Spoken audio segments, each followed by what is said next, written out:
This video is part 1 of Chapter 8, Personality Theories for PSY 110S, the Psychological Sciences. In this chapter, you're going to learn about the broad areas that are typically presented in coverage of personality theory. We'll start with some of the oldest approaches, and those would be psychoanalytic models of personality, including the classic model proposed by Freud. Then we'll look at the humanistic approach, primarily in the form of theories by Maslow and Rogers, followed by the social cognitive approach, looking at people like Bandura and Rotter, and then finishing up with trait theories and personality assessment. Before we can look at any specific theories, though, we need to have a working definition of what we mean when we use the word personality, because we use the word personality in everyday language in a way that's distinct from the way psychologists use the term personality. So psychologists, even though they have their own particular ways of talking about personality, there's no one agreed upon definition of what personality includes. Your authors use the definition that personality is made up of traits that represent ways of acting and thinking, both socially but also individually. I'll add, because throughout this entire course I've been adding emotion as a basic human capacity. So, these are general traits that people possess that characterize the way they feel, the way they think, the way they act. There are all sorts of different theories of personality. No one theory is the best theory. All of them have valid points to make. All of them have flaws. So part of what you'll be doing in consuming this chapter is thinking about some of the advantages and disadvantages of the various approaches. Now, before we launch into looking at any particular theory, I want to give you the definition that I'm the most comfortable with of what we mean when we say the word personality. In one aspect, personality includes things that all human beings share. So all theories of personality tend to make some basic assumptions about what are called tendencies or characteristics that all human beings have just by virtue of being human. For example, Freud felt that internal conflict was characteristic of human beings. Maslow and Rogers felt that the capacity for growth and expanding complexity was inherent to all human beings. So there are some things that are commonalities among all people, but then there are also differences in terms of how people think, how they feel, how they act. Individual differences are typically described as more learned than inherent. So those stable characteristics and tendencies tend to be described by theorists as inborn and characteristic of the whole species. Individual differences have more to do with your surroundings, your environment, and for many theorists that boils down to how you were raised in childhood, although not all theorists limit our experiential effects to parenting, but many do. Most theorists are going to argue that personality as a concept describes your patterns of thinking, feeling, and acting that are persistent over time. So they are things that are descriptive of you that are divorced from the situations that you happen to be in. And then finally, the assumption is that these tendencies, characteristics, the individual differences that you express as a person, they're going to show up over time, and you can separate them from the context at the moment. So, for example, I could be very jovial and outgoing and silly when I'm at a party, but if you look at my behavior over time, I'm very, very introverted. So if you take the moment away, that moment would be kind of an anomaly. my regular behavior is demonstrable across that period of time. So we'll start with Freudian theory. And, Sigmund Freud, for all of the things that you can criticize his theory for, and there are many ways that you can criticize Freudian theory, his approach, and he wasn't alone. There were other people talking about similar constructs at the same time. He certainly was the most notable and got the most traction. He was a prolific writer and speaker during various points in his career. And to be honest, he was a bit of a showman. He liked to really poke the bear, if you will, and get people talking about what he was saying. That said, he believed what he was arguing was true. And his work, even with all the criticisms you can make of it, has had an indelible impact on Western culture. So his theory has been incredibly influential. Many of the concepts that he described, even if we don't use the words to describe them that he did, many of his ideas have really become woven into the fabric of our culture. Freud's theory is typically called classical psychoanalytic theory. There are some other terms that you might run into if you start to learn more about Freud, things like psychodynamic theory, hydraulic theory. There are a variety of ways of thinking about Freud's original work. The theories that Freud's students, sometimes they're called disciples, I'm not sure if that's fair or not, but the way psychiatry worked at the time, and when he was working, there wasn't really a professional field of psychology or psychiatry where people were treating patients.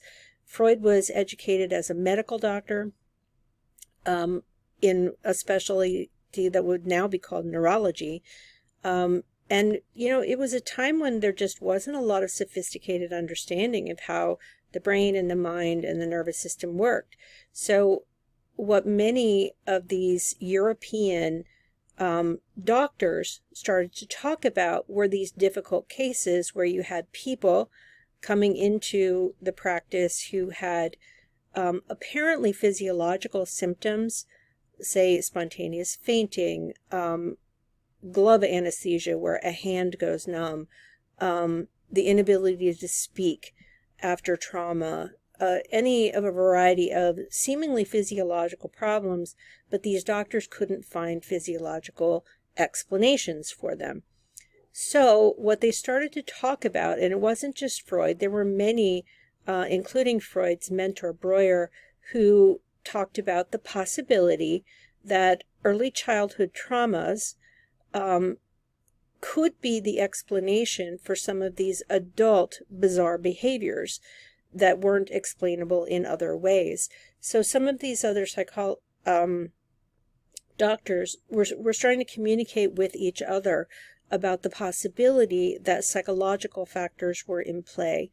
So the way training worked at the time, once Freud kind of laid out a theory, he started to attract attention, and that meant other physicians typically started to come to him and say, teach me what you do. So his quote-unquote disciples were other doctors who wanted to learn the practice of psychoanalysis, which at the time was the only type of psychotherapy available. And these folks are often called neo-Freudians. Modern psychodynamic theories or psychoanalytic theories have moved significantly away from Freud's original model, especially in the description of psychological development in childhood. There's still an emphasis on the importance of childhood experiences, the critical role of unconscious processes, the importance of resolving internal conflicts. But what's been moved away from greatly is the excessive emphasis on sex and sex drive particularly during early childhood development, as the starting point for human personality. So the theory was developed in the late 19th century. So why that's important is that this was a time in Western Europe when you had very conflicting images of what was normal and what was not normal in terms of people's everyday conduct. So, for example, you could have people in Victorian culture who were very prudish, very upright, very correct in their behavior, but in their private life, they're engaging in all kinds of naughtiness. Think Bridgerton.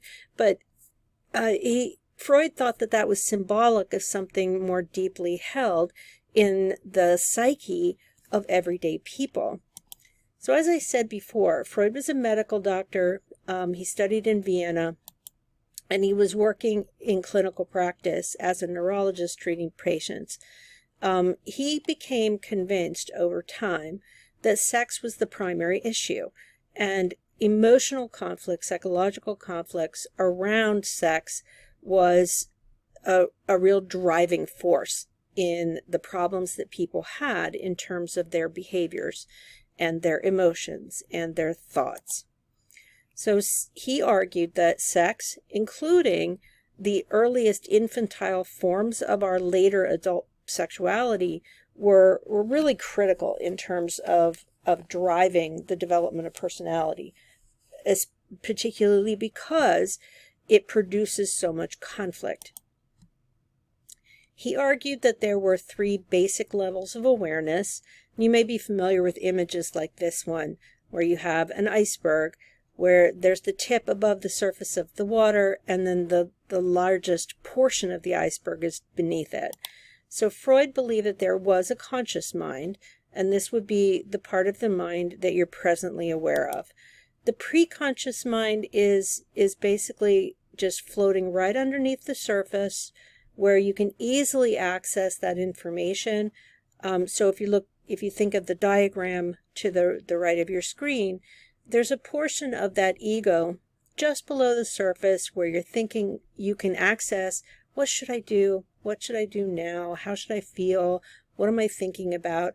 And the superego is basically your rule structures, your values, your ethos for how to conduct yourself. And there's a little bit of just right below the surface, easily accessed set of information there. Below that is the unconscious mind. And that's what Freud really thought was where the action was.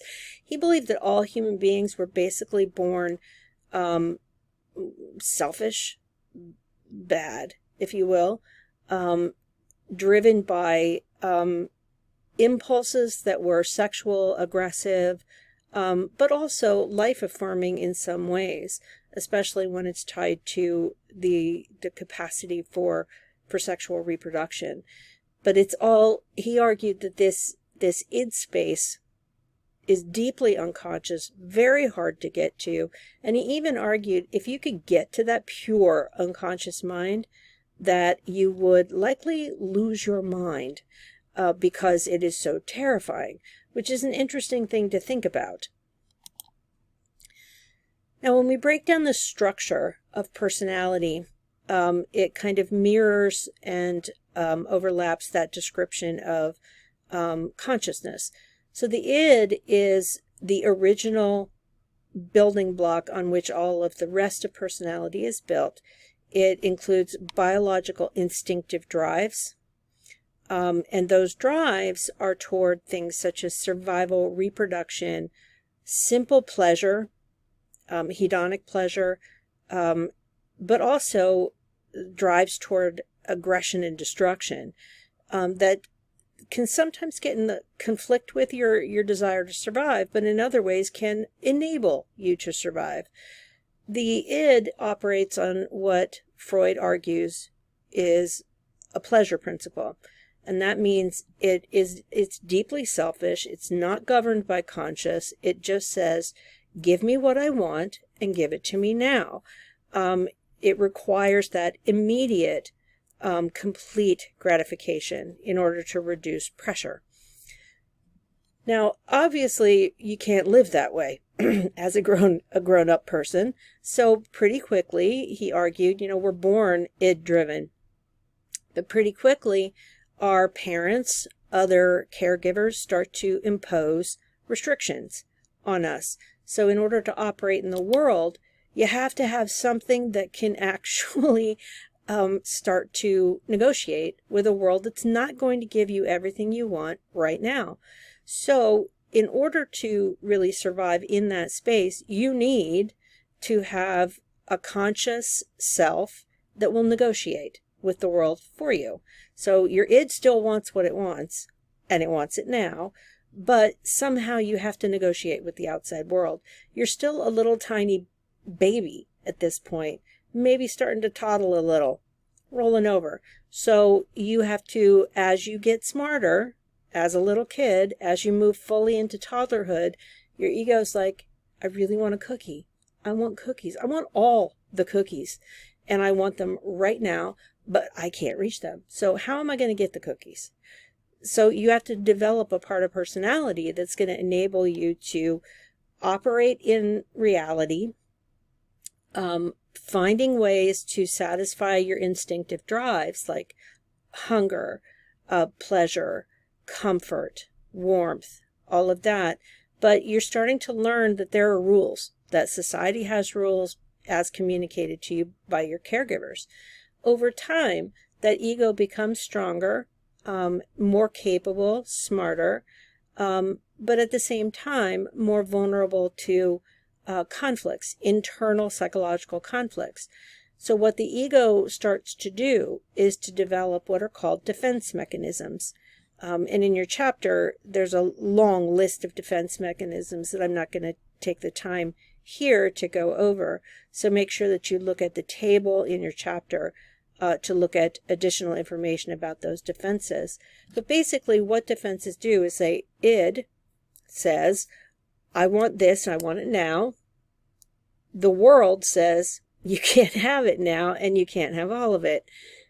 Ego says, okay, let's negotiate. I know, id, what you want. You can't really have that. Like, let's say you have a sibling and you're a little kid. Maybe you're 4 and you have this 2-year-old sibling and you want all the cookies. You don't want your sibling to have any of the cookies. And id says, wouldn't it just be better if that 2-year-old who is my sibling disappeared? And ego's like, whoa, hold on. That's murder. We can't have that because that's bad.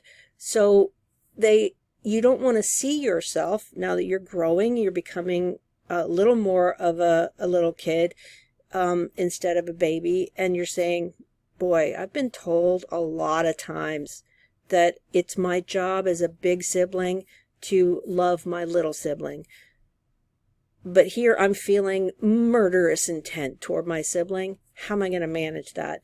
So ego has to come up with a way to defend itself against what it wants and navigate a solution. So they may come up with, a rationalization. Well, he's so annoying, my little sibling, or whatever. But sometimes the defenses are more complex, more convoluted. Sometimes they're very, very simple. Now, over time, Freud argues that a third component of personality emerges, and that third component is called the superego. So you're hitting, 3, 4, 5 years of age. You're going to start having a really clear picture of what are the kinds of things that get you in trouble, and what are the kinds of things that the adults in your life like when you do. Through that period of time, you're going to develop a set of moral principles, is the argument that Freud makes. So the superego, which you could use the term conscience to represent that, it operates on the morality principle where it will, the superego tends to be really rigid, according to Freud. and very demanding, very exacting. So the superego will threaten you with guilt and shame. So the id says, give me everything, give it to me now. It has no concern over consequences. Superego says, be perfect. You have to be perfect. You have to do everything right. You make mistakes. You are garbage. Ego has to navigate the space in between the two and find a way to just exist. So you can kind of see the pessimism in Freudian theory. He's like, you're born with some pretty evil tendencies, selfishness, hedonic demands of give me what I want and give it to me now, no matter what it is, and no matter who it hurts. Superego demands really pious perfection, and rule following, and even, you know, the elaborate concoction of rules that are associated with your cultural context. The anxiety that we experience as humans comes from the conflict between the two, between id, demands, and superego. Ego has to create defense mechanisms that will allow the person to just exist in the world. So Freud's not going to make the assumption that, hey, solve the problem and you will be a super happy person forever. He was pretty pessimistic. But think about the time when he was living. He grew up World War I. His world blew up again with World War II. He actually had to flee where he grew up. You know, he was an adult at the time, but he had to flee to England in order to escape the Nazis. So his world was not a particularly rosy one. There was a lot of conflict. There was a lot of evidence that human beings can be pretty awful. So in some ways, his theory is consistent with that set of assumptions, that human beings have to be tamed. And the superego's job is to set up a moral structure that will then tame those base instincts and keep them under control. The ego's job is to find a way to satisfy enough of those impulses to feel good, but do so in a morally appropriate way. For example, if sex is a primary drive of humans, superego says, you know what, having sex with anyone that you feel like having sex with is not okay. You shouldn't be doing that. So you have to ego has to find a way. Ego says, okay, you can have all the sex you want, but with your marital partner, right? That way you can be as kinky as you want to be, but as long as it's in a consenting, culturally validated type of relationship. I'm going to pause here. That'll be the conclusion of part 1. We'll pick up next time looking at Freud's view of development, which is probably the most controversial aspect of his theory.